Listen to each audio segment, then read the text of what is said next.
Trinamool BJP সংঘর্ষের রণক্ষেত্র কোচবিহারের তুফানগঞ্জের মহিষকুচি ১ নম্বর গ্রাম পঞ্চায়েত। গতকাল গভীর রাতে গন্ডগোল শুরু হয়, দফায় দফায় উত্তপ্ত হয় এলাকা। সংঘর্ষে আহত বিজেপির তুফানগঞ্জ ৪ নম্বর মণ্ডলের প্রাক্তন সভাপতি গৌতম দাস। মারপিটে আহত হয়েছেন দুপক্ষের আরও ৬ জন। আহতদের উদ্ধার করে বক্সিরহাট ব্লক প্রাথমিক স্বাস্থ্য কেন্দ্রে আনা হলে সেখানেও হাতাহাতির পরিস্থিতি সৃষ্টি হয়। পরে বক্সিরহাট থানার বিশাল পুলিশ বাহিনী গিয়ে পরিস্থিতি নিয়ন্ত্রণে আনে। এখনো পর্যন্ত অশান্তিতে জড়িত থাকার অভিযোগে পাকড়াও করা হয়েছে ৩ জনকে। ১৭ই আগস্ট থেকে অন্নপূর্ণা ভান্ডারের টাকা ঢুকবে অ্যাকাউন্টে, নবান্নে ঘোষণা করলেন মুখ্যমন্ত্রী শুভেন্দু অধিকারী। জুন থেকে ৩১শে জুলাই পর্যন্ত আবেদন নেওয়া হয়েছে। ২,১৬,০০,০০০ আবেদন জমা পড়েছে। আবেদন যাচাইয়ের কাজ প্রায় শেষ পর্যায়ে। যোগ্য মহিলা আবেদনকারীদের অ্যাকাউন্টে ১৭ই আগস্ট টাকা ঢুকবে। এটা সরকারি টাকা, নিয়ম মেনে দেওয়া হবে। প্রতি মাসে দ্বিতীয় সপ্তাহে ঢুকবে অন্নপূর্ণা ভান্ডারের টাকা, ঘোষণা করলেন মুখ্যমন্ত্রী শুভেন্দু অধিকারী। জুন মাস থেকে ৩১শে জুলাই পর্যন্ত ফর্মে অনলাইন অফলাইনে আবেদন নেওয়া হয়েছে। অফলাইনে যাদের আবেদন নেওয়া হয়েছে তাদেরকে পোর্টালে আপলোড করার কাজ হচ্ছে। ২,১৬,০০,০০০ মোট আবেদন করেছেন। এই আবেদনকারীদের প্রত্যেকটা ভেরিফিকেশন করার কাজ চলছে। ভেরিফিকেশন প্রায় শেষ পর্যায়ে এসে গেছে। ১৭ই আগস্ট থেকে ১০ই জুলাই পর্যন্ত যারা আবেদন করেছেন তাদের ভেরিফিকেশন কমপ্লিট করা যাবে, মানে ১০ তারিখ পর্যন্ত এই মাসের। ১১ থেকে ৩১শে জুলাই ভেরিফিকেশনের জন্য আরও সময় লাগবে, কিন্তু আমরা এই মাসের ১৭ই আগস্ট থেকে আমরা ৩,০০০ টাকা করে ভেরিফাইড লোকেদেরকে, মহিলাদেরকে অ্যাকাউন্টে পাঠাবো। সরকারি টাকা, নিয়ম মেনে দেওয়া হবে, বিজেপির সংকল্পপত্র মেনে দেওয়া হবে। একটা স্কিম তৈরি করতে গেলে, দিতে গেলে যে ফাইন্যান্সিয়াল মিনিমাম ডিসিপ্লিন লাগে সেটা রেখেই দেওয়া হবে। ২৫ থেকে ৬০ বছর বয়সী লোকেদের দেওয়া হবে। আর এটা কেবলমাত্র এই মাসে হয়ে যাবে। পরের মাসে থেকে বিজেপি সরকার যতদিন থাকবে প্রত্যেক মাসে দ্বিতীয় সপ্তাহে টাকা ট্রান্সফার হয়ে যাবে। অতএব এটা নিয়ে বিভ্রান্ত হওয়ার কিছু নেই। জাল নথি দিয়ে এসটি সার্টিফিকেট বানানোর অভিযোগ। ফারাক্কায় একই পরিবারের ৮ জনের শংসাপত্র বাতিল করা হলো। একই পরিবারের ৮ জনের শংসাপত্র বাতিল করলেন জঙ্গিপুরের এসডিও।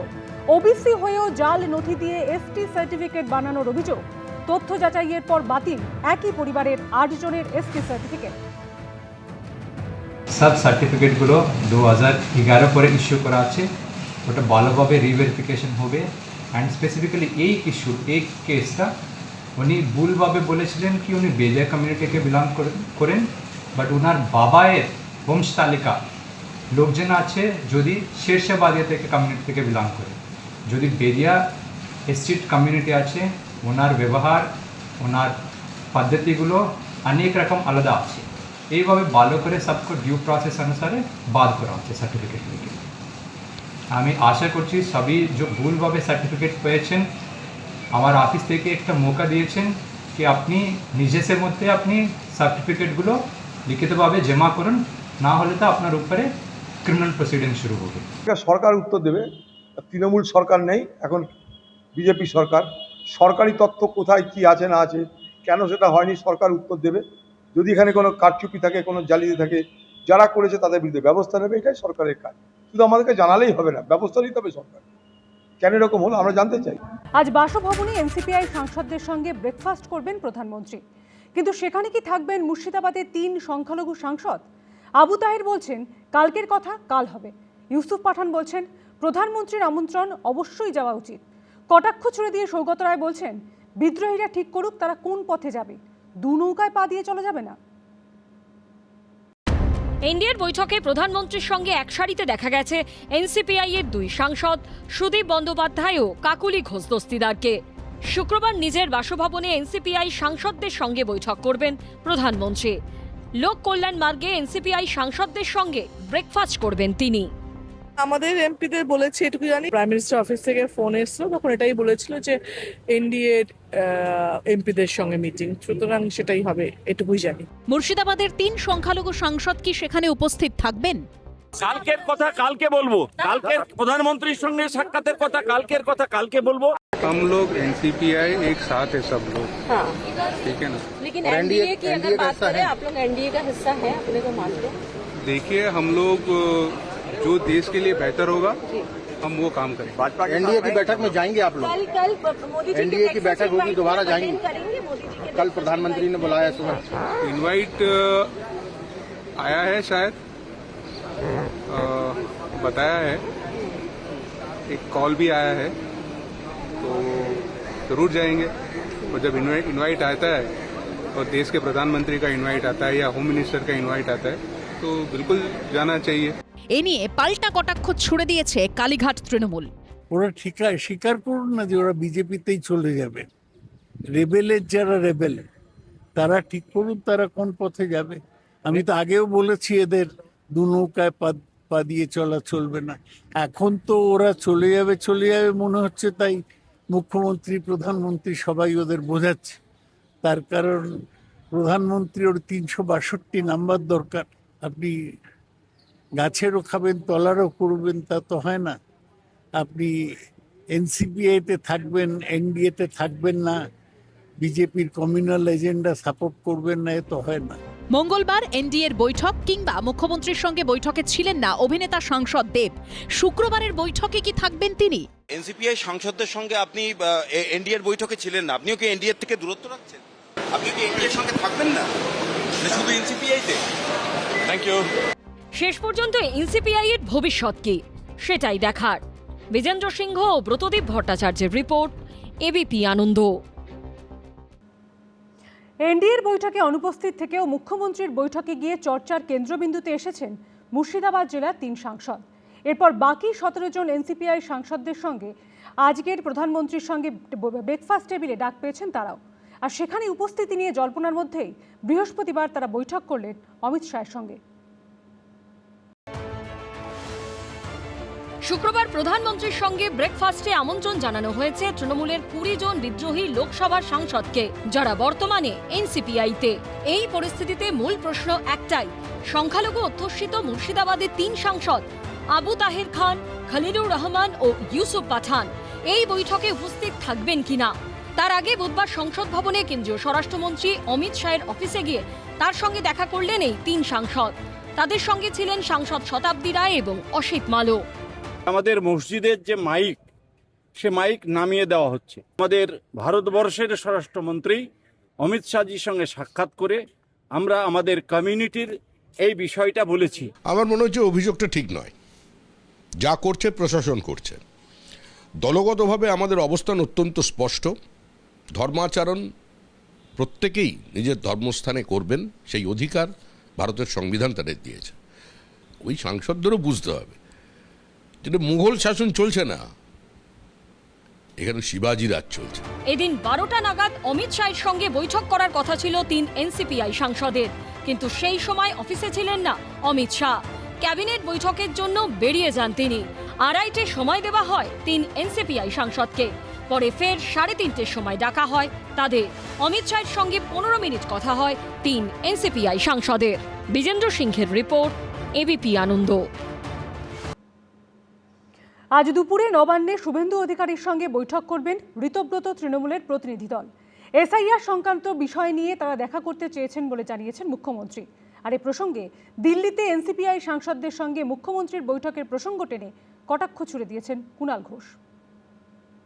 আগামীকাল 2টোর সময় এলওপি অ্যাসেম্বলি যিনি আছেন ওনাদের একটা টিম এই সংক্রান্ত আমাকে ডেপুটেশন দিতে চেয়েছেন। মঙ্গলবার দিল্লিতে বঙ্গভবনে মুখ্যমন্ত্রীর সঙ্গে বৈঠক করেছেন এনসিপিআই এর সাংসদরা। আর শুক্রবার দুপুরে নবান্নে শুভেন্দু অধিকারীর সঙ্গে বৈঠক করবেন ঋতব্রত তৃণমূলের প্রতিনিধি দল।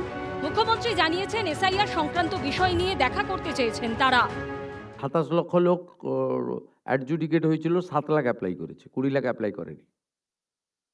আগামীকাল 2টোর সময় এলওপি অ্যাসেম্বলি যিনি আছেন ওনাদের একটা টিম এই সংক্রান্ত আমাকে ডেপুটেশন দিতে চেয়েছেন। আমি তো আগের মুখ্যমন্ত্রীর মতো নয় যে এমএলএ এমপি আসে সচিবালয়ে দেখা করি। ওদের কালকে আমি 10 জনের একটা টিমকে আমি ইনভাইট করেছি, ওরা কি বলে শুনি। আমাদের বিরোধী যে চিফ হুইপ তিনি একটা চিঠি দিয়েছিলেন, সেটা তো তিনি জানিয়েইছেন। সেই চিঠির ভিত্তিতে একটা ডেলিগেশন যাবে, তো সেই ডেলিগেশনের তবে সংখ্যাটা আবার বলছি 12 নয়। কালকের বৈঠকের একটা স্পেসিফিক এজেন্ডা আছে, সেই এজেন্ডায় আমরা মিটিং করব। ভোটে ভরাডুবির পর তৃণমূল ভেঙে খান খান। কালীঘাট তৃণমূল অস্তিত্বের সংকটে ভুগছে। লোকসভার বিদ্রোহী তৃণমূল সাংসদরা সরাসরি বিজেপির শরিক হয়ে গেছেন। আর ঋতব্রত তৃণমূলের বিরুদ্ধে অভিযোগ তারা নিজেদের বিরোধী বললেও আদতে তারা বিজেপি ঘেঁষা। এই পরিস্থিতিতে কখনো এনসিপিআই সাংসদরা এনডিএর বৈঠকে উপস্থিত থাকছেন, প্রধানমন্ত্রীর সঙ্গে এক সারিতে বসছেন, কখনো দিল্লিতে তারা মুখ্যমন্ত্রীর সঙ্গে বৈঠক করছেন। এবার ঋতব্রত তৃণমূলও মুখ্যমন্ত্রী শুভেন্দু অধিকারীর সঙ্গে দেখা করতে চলেছেন। পরপর বৈঠক নিয়ে পাল্টা কটাক্ষ ছুড়ে দিয়েছে কালীঘাট তৃণমূল। মূলত মানুষের জন্য, এসআইআর এর জন্য ওরা মুখ্যমন্ত্রীর কাছে যাচ্ছেন না। দিল্লির বিশ্বাসঘাতকদের সঙ্গে মুখ্যমন্ত্রী লাঞ্চ করেছেন, তাই রাজ্যের বিশ্বাসঘাতকদের দুঃখ হয়েছে। সেই জন্য আমরাও যাব, আমরাও ছবি তুলবো, ঘ্যান ঘ্যান, সেই জন্য কালকে যাচ্ছে। আর সেখানে গিয়ে সব নিজেরা ভালো সাজতে যাচ্ছে। তার সঙ্গে বাংলার মানুষ বা এসআইআর যারা অসুবিধায় আছেন তাদের স্বার্থের কোনো সম্পর্ক নেই। সব মিলিয়ে বৈঠক বাগযুদ্ধ চলছে সমান তালে। কৃষ্ণেন্দু অধিকারী, শিবাশিস মৌলিক ও সুমন ঘরাইয়ের রিপোর্ট, এবিপি আনন্দ। অভিষেক বন্দ্যোপাধ্যায়ের সঙ্গে বৈঠকে কি কথা হয়েছিল তা নিয়ে ফের সরব হলেন মদন মিত্র। বললেন 100 ভাগের 10 ভাগ বলেছি, 90 ভাগ বলিনি, সব কথা বলার দিন আসলে বলবো। যদিও মদন মিত্র দাবিকে সত্য মিথ্যা কিছু না বললেও দলের বৈঠকের কথা বাইরে বলা দুর্ভাগ্যজনক বললেন কুণাল ঘোষ। তার এই বক্তব্যের সঙ্গে অবশ্য সহমত মদন মিত্র। এই কারণেই করছেন না, কারণ উনি জানেন যে আমরা 1/10 বলেছি, 100 ভাগের 10 ভাগ বলেছি, 90 ভাগ বলিনি। বিদেশে যেতে মরিয়া অভিষেক বন্দ্যোপাধ্যায় কি বিজেপির সঙ্গে সেটিং করতে চেয়েছিলেন? মদন মিত্র কুণাল ঘোষকে মধ্যস্থতা করতে বলেছিলেন। এই নিয়েই এখন জোর জল্পনা, কারণ বোমা ফাটিয়েছেন মদন মিত্র। চাঞ্চল্যকর দাবি করেছেন তিনি। মদন মিত্র মিথ্যা কথা বলছেন এমন কোনো কথা বলেননি কুণাল ঘোষও, ফলে জল্পনা গুঞ্জন আরো জোরালো হয়েছে। তোকে আমরা পুরো বুঝিয়ে বললাম যে তুই ছাড়লে তোর ওপর থেকে রাগটা বেরিয়ে যাবে। সবটা শুনে অভিষেক বলো, তুমি একটা কাজ করো, তুমি ওদের বলো আমার বিদেশ যাত্রার পারমিশনটা দিয়ে দিতে। কথা হচ্ছে পলিটিক্সের থেকে নিজেকে একটু সরিয়ে রাখা কিছুদিনের জন্য। তখন হঠাৎ বললো তাহলে তুমি বলো যে ওদের এদিকে বলতে অপোজ না করতে আমার পিটিশনটা, আমাকে আমেরিকায় আমার যাওয়ার আছে। মদন মিত্রের এই দাবি রাজনীতিতে ঝড় তুলেছে। এই আবহেই ফের মুখ খুললেন তিনি, কার্যত হুঁশিয়ারি দিলেন। আমি সেই কথাটাই মেনে বলছি যে সবটা কিছুই বলিনি, আরো অনেক কথাই আছে, কিন্তু সব কথা বলার দিন আসলে বলবো, একদিনে তো সবটা বলা যায়।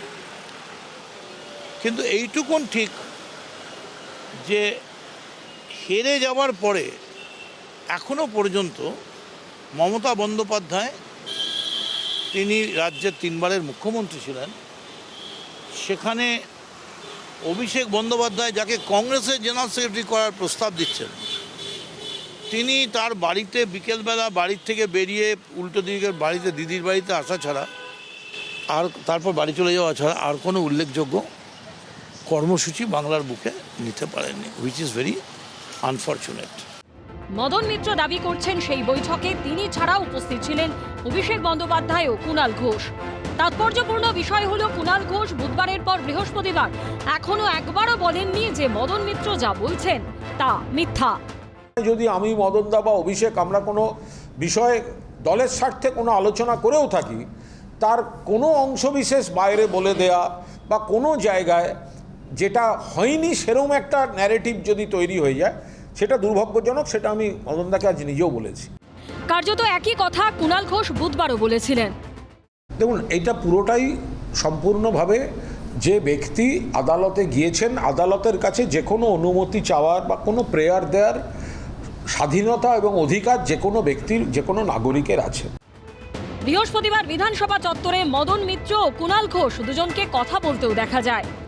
কুণাল এইটুকুন স্বীকার করেছে, এর জন্য আমি খুশি যে অভিষেককে আমরা দুজনে মিলে খুব ঠান্ডা মাথায় বোঝাবার মূল টার্গেট যেটা, যে তুমি স্টেপ ডাউন করো।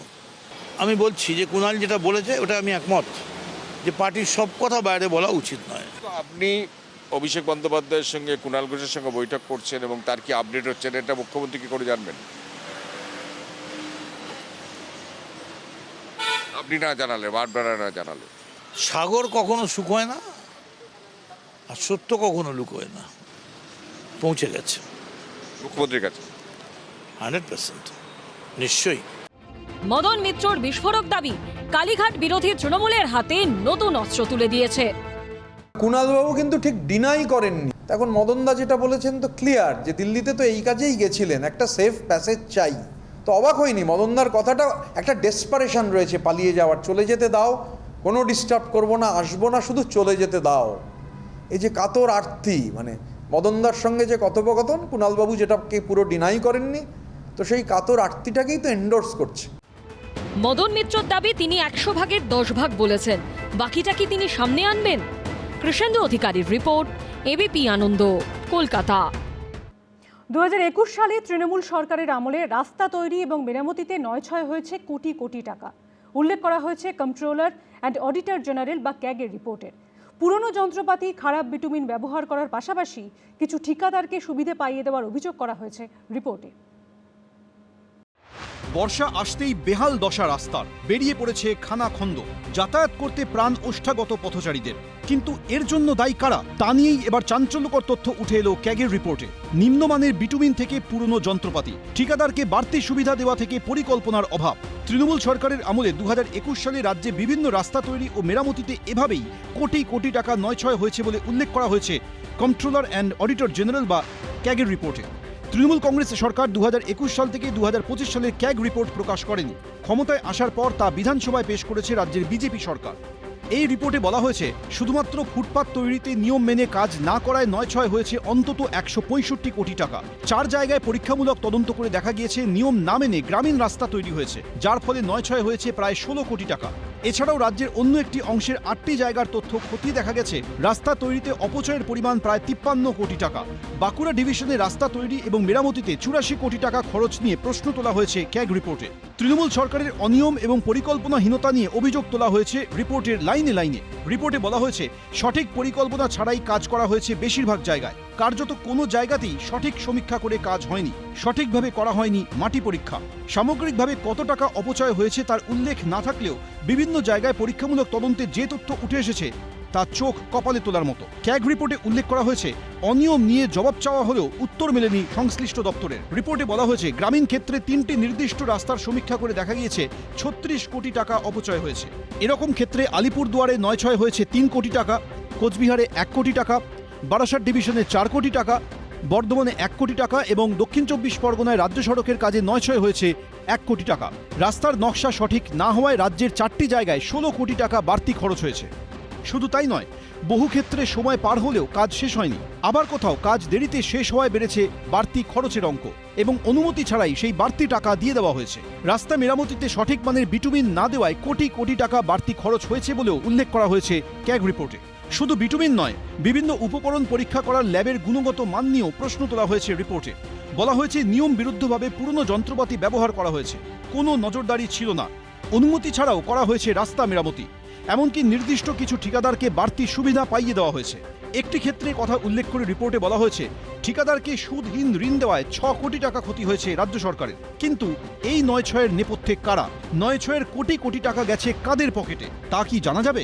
ঝিলম করঞ্জাই, এবিপি আনন্দ, কলকাতা। এবিপি আনন্দ, এগিয়ে থাকে, এগিয়ে রাখে।